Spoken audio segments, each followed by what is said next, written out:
अस्सलाम वालेकुम रहमतुल्लाहि व बरकातुहू। दोस्तों कैसे हैं आप लोग। उम्मीद करते हैं कि आप तमाम लोग ठीक ठाक होंगे, खैरियत से होंगे। आज की वीडियो में हम सऊदी अरब की कुछ बड़ी और इम्पोर्टेंट जो अपडेट आ रही है वो आप लोगों के साथ शेयर करने वाले हैं। तो अगर आप सऊदी अरब में रहते हैं, सऊदी अरब के हालात व वाक़यात से बाखबर रहना चाहते हैं तो इस वीडियो को आप शुरू से लेकर आखिर तक जरूर देखें, क्योंकि ये वीडियो आप लोगों के लिए काफ़ी ज़्यादा बड़ी और इम्पोर्टेंट होने वाली है। पहली अपडेट ये है कि सऊदी नागरिक की विदेशी पत्नी और सऊदी पत्नी के विदेशी पति को पीसीआर टेस्ट से छूट दी गई है। यानी कि यहाँ पर आपको समझाना चाहेंगे कि अगर कोई सऊदी शहरी है, उसकी गैर मुल्की वाइफ है, उसके बच्चे हैं, वो अगर सऊदी अरब आ रहे हैं तो उनको पीसीआर टेस्ट की जो ज़रूरत है वो नहीं पड़ने वाली है। इस शर्त को ख़त्म कर दिया गया है।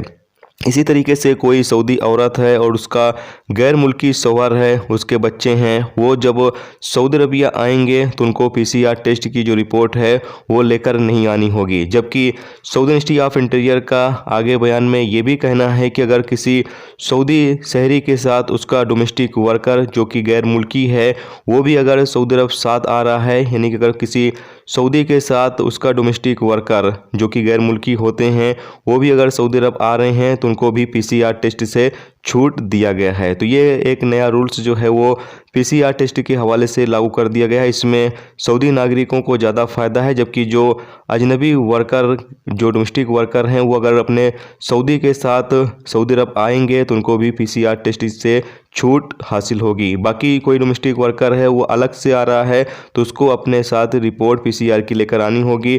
तो इंशाल्लाह यहाँ पर अच्छी खबर ये है तमाम लोगों के लिए कि अभी हालात जो हैं वो नॉर्मल हो रहे हैं। जैसे जैसे वैसे वैसे सऊदी गवर्नमेंट जो है जो एसओपी लागू किए हुए है उसमें नरमी कर रही है। लेकिन अभी केस जो है वो सऊदी अरब में दोबारा से बढ़ने शुरू हो चुके हैं, लेकिन उसको देखते हुए भी सऊदी गवर्नमेंट की तरफ से ये नरमी जो है वो दी जा रही है। तो इंशाल्लाह उम्मीद है कि आने वाले दिनों में और भी अच्छी खबरें जो हैं वो सऊदी गवर्नमेंट की तरफ से सुनने को मिल सकती है।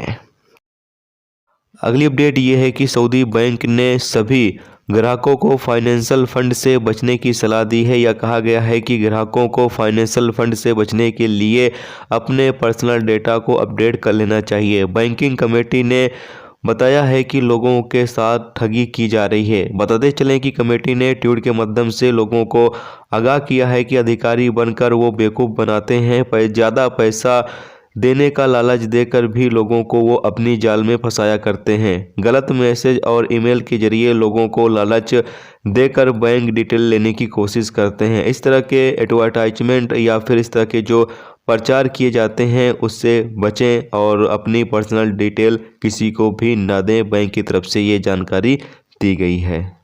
इसके अलावा अगली अपडेट ये है कि आज की तारीख में इंडिया और नेपाल का क्या रियल रेट चल रहा है वो आप लोगों के साथ शेयर कर देते हैं। तो इंजाद दे रहा है आज की तारीख में 19.98, ट्रांसफास्ट दे रहा है 19.85, वेस्टर्न यूनियन दे रहा है 19.92, एनसीबी क्विक दे रहा है 19.81, तहवील अर्राजी दे रहा है 19.67, मनीग्राम दे रहा है 19.89, टेली मनी दे रहा है 19.96, फौरी दे रहा है 19.94, रियाद बैंक दे रहा है 19.96, बिन यल्ला दे रहा है 19.98, एसटीसी पे कैश दे रहा है 19.92। इसके अलावा अगर नेपाल की बात करें तो नेपाल का इंजाद दे रहा है 31.45, फौरी दे रहा है 31.98, एनसीबी क्विक दे रहा है 30.76, तहवील अर्राजी दे रहा है 30.78, मनीग्राम दे रहा है 31.87, एसटीसी पे दे रहा है 32.11।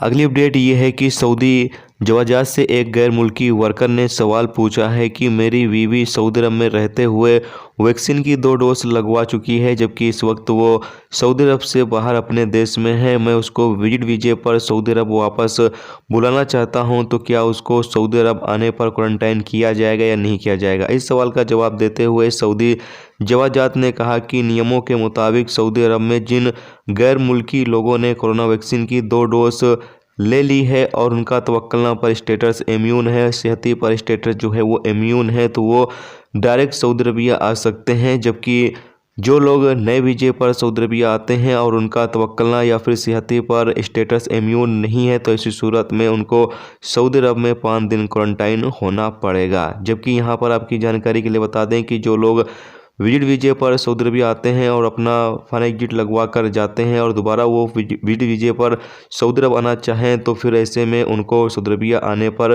दोबारा से क्वारंटाइन किया जाएगा, क्योंकि विजिट वीजे पर जब वो पहली मरतबा सऊदी अरब आए और वहाँ पर उन्होंने वैक्सीन लगवाई और जो फन एग्जिट वो लगवा लेते हैं, तो ऐसी सूरत में उनका जो सिस्टम में अपडेट रहता है सारा डाटा वो ख़त्म कर दिया जाता है और फिर जब वो नए वीजे पर एंट्री करेंगे तो नया डाटा फिर ऐड किया जाता है। तो इसी के लिए इसी हिसाब से यहाँ पर जो उनका तवक्लना या फिर सेहती में जो उनका डाटा अपडेट रहता है वो ख़त्म हो जाता है, दोबारा उनको सऊदी अरब पहुँचने पर क्वारंटाइन करना होता है।